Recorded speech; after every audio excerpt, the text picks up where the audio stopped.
होगा। तो आवाज ऊपर से आती हुई वो बुला रहा कि तुम चले आओ, वो तो सबको बुला रहा, उसकी जरा भी आवाज बंद नहीं होती। लेकिन अब तुम्हारा ध्यान है, तभी तो महात्मा कहते हैं कि भाई इधर से पौधा उखाड़ो इधर लगाओ, भाई इतने में काम बनता। इधर ध्यान है, घर में, इसमें, खेती में, दुकान में, सामान में, यहाँ वहाँ, इसको हटा करके इधर ले आओ और मन बुद्धि चित्त को यहाँ कानों के सब, इतने में काम बनता। और तुम्हारा मन भाग गया तो तुम बैठे कहाँ हो, मन भाग। तो कहते हैं सदगुरु का नाम पुकार, सदगुरु को ये धारो, ये हृदय नहीं है ना, ये मोह हृदय है, ये इधर में ये है उसका, ये हृदय बहुत बड़ा, कहते हैं उसमें धार। उसको याद करो कि तुमने जो बाहर दिखाया वो अंदर मिल जाएगी तो जल्दी काम हो जाएगा। बोलो। सतगुरु का करो भरोसा, फिर करो न कुछ। कहते हैं कि क्या करो, कि उसका विश्वास करो, प्रीत प्रतीत विश्वास आप करो। फिर क्या अफसोस करते हो किस बात के लिए, उनके बाद तो सब है, क्या चीज नहीं दे सकते, सब कुछ महापुरुष होता है, सब कुछ, उनमें कोई कमी नहीं।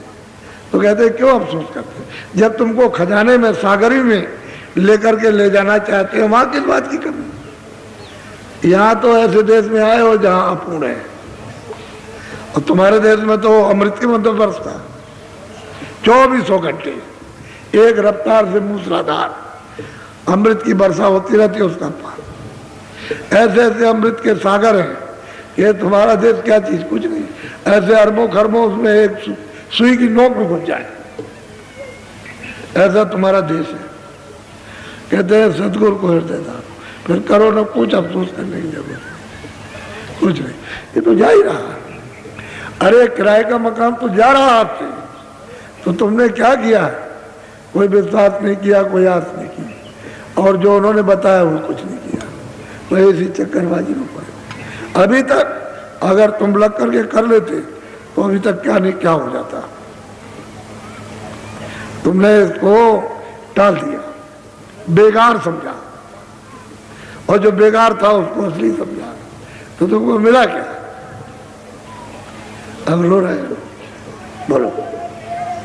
तू करे उन चरणन हो से, सतगुरु से मत कर रो। कहते गुरु होश में वो अपनी आंख खोल करके चरणों से जुड़ेगा, उसमें मतलब ये है कि अमृत चूरा है चरणों, ये सूरत पिएगी उसको। शरीर क्या है, शरीर उसको नहीं, चेतन, वो चेतन को पीता है। तो कहते हैं रोज क्यों करता, तुझे तो घर में ले जाना चाहते, तो ये वही सही पगलाया हुआ है। इस पागल में और पगला गया, ये पागल का कुत्ता है, इसमें कुछ मिलने वाला नहीं है। अरे कौओं का कुत्ता क्या, कौए वैसे तो बहुत चालाक होते हैं, लेकिन उनसे चतुर कोई है। उसके अंडों को फोड़ दिया, बेवकूफ के अंडों को, और बस उसको गिरा दिया तो फूट के अपना रख दिया, तो कौए जो है उसका पालन पोषण कर दिया। देख लीजिए आप, और कौआ कितना चालाक होता है। अब वो पालन पोषण कर रहा, उसके बाद में मतलब है कि से रहा, और वो अंडा मतलब फोड़ देगा, ऐसे करके चोंच से देखता रहता है, कभी फट फूट जाएगा।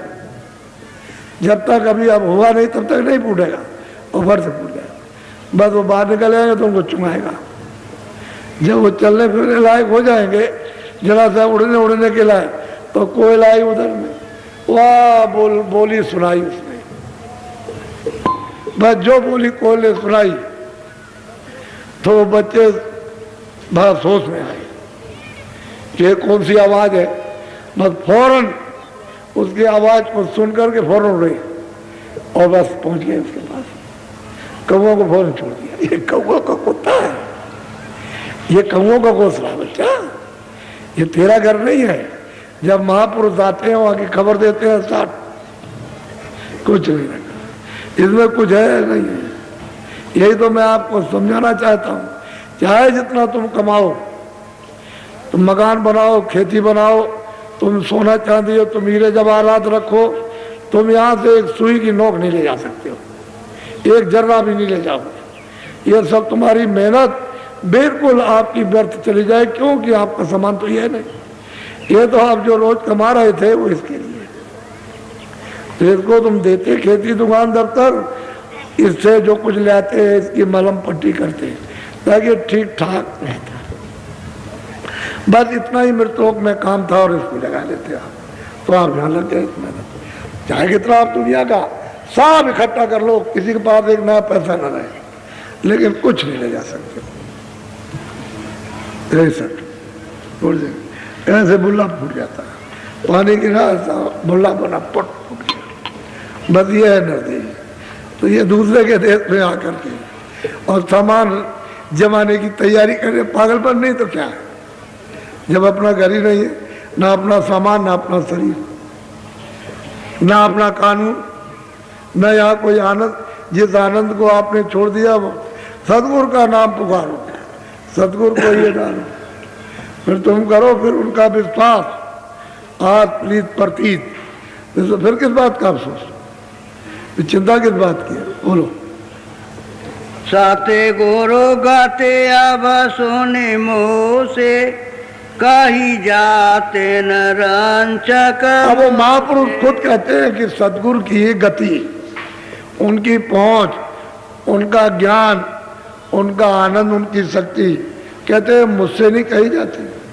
जो वहां जाते और आते हैं वो नहीं कहते, कहते हैं मुझी से नहीं कहा जाता।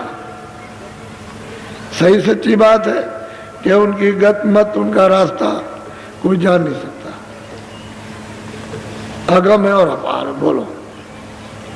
दस में मैं खेचे नौ से फिर एक करे। अब वो कहते हैं कि तुम दोनों आंखों के मध्य में बैठे हो,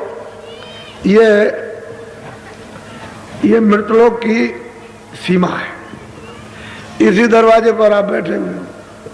तो कहते हैं कि इंद्रियों के द्वार, नौ तो मतलब है कि इंद्रियों के द्वार, और ये जीवात्मा बैठी 10वीं में, तो कहते हैं कि तुमको यहाँ से खींचेंगे और खींच करके उधर ले चलेंगे तुमसे।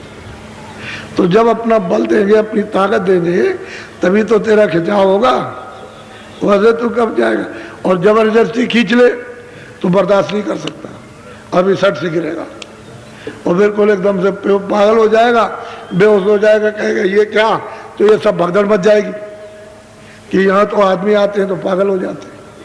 तो वो नहीं, वो तो ऐसा गृहस्थी में रहो। हमको एक को भी साधु नहीं बनाना, ना हमने किसी को साधु बनाया और ना हम बनाएंगे। अपनी अपनी गृहस्थी में रहो, घर में रास्ता धीरे से तुम चलो, दरवाजे पर बैठ करके थोड़ा सा इधर से जो आस बास, यानी मतलब ये जो आस बास, जो इसकी जहाँ जहाँ जिसकी आशा बना रखी है और वहाँ बासा होगा, उसको जरा सा छोड़ के यहाँ आ जाओ, यहाँ तो फिर तुम्हारी खिंचाई हो जाए। जो सूरज को ऊपर खींचे और नाम के साथ जोड़े, फिर तो तुम्हारे लिए सुलभ हो जाएगा, आसान हो जाएगा। जब नाम जहाज पर बैठ जाओगे तो देर नहीं लगेगी। नाम जहाज बैठाए कर दीना पार उतार, जब वो मिल जाएंगे नाम पर सवार कर देंगे, जहाज पर बैठ जाओगे फिर देर नहीं लगेगी। लेकिन उतनी देर लगती है, और जबरदस्ती खींचे तो तुम अभी बेहोश हो जाओगे। फिर ना घर के रहे और ना मतलब परमार्थ के रहे, ना अधीन और ना दुनिया के, तो ऐसा पागलपन नहीं काम करते। तो होश में काम करें, बदहोशी में नहीं करते। किसी को कोई साधु बनने की जरूरत ही नहीं, जो साधु बन जाते हैं उनसे कुछ हो ही भी नहीं सकता। हम आपको बताते, घर में रहो और जब पूरे हो जाओ, अपना पूरा पद प्राप्त करो, पूरे हो जाओ, मालिक का दर्शन दीदार हो, तब छोड़ देना। अगर तुम्हारी इच्छा हो तो न घर और गृहस्थी बराबर, न यहाँ नुकसान न वहाँ नुकसान। और जब तुमने कुछ प्राप्ति नहीं किया और बाहर निकल गए, साधु हो गए, हमारी जैसी जाड़ी रख ली, बाल रख ली, क्या होने वाला, क्या होगा? कुछ नहीं। घर में रहकर करो, बाद में निकलना अगर जरूरत समझो तो। नहीं, क्या जरूरत है? आप घर में रहोगे, महात्मा ज्यादा तो इसी घर ही में रहे, गृहस्थ आश्रम में रहे और कितने जीवों को पार किया।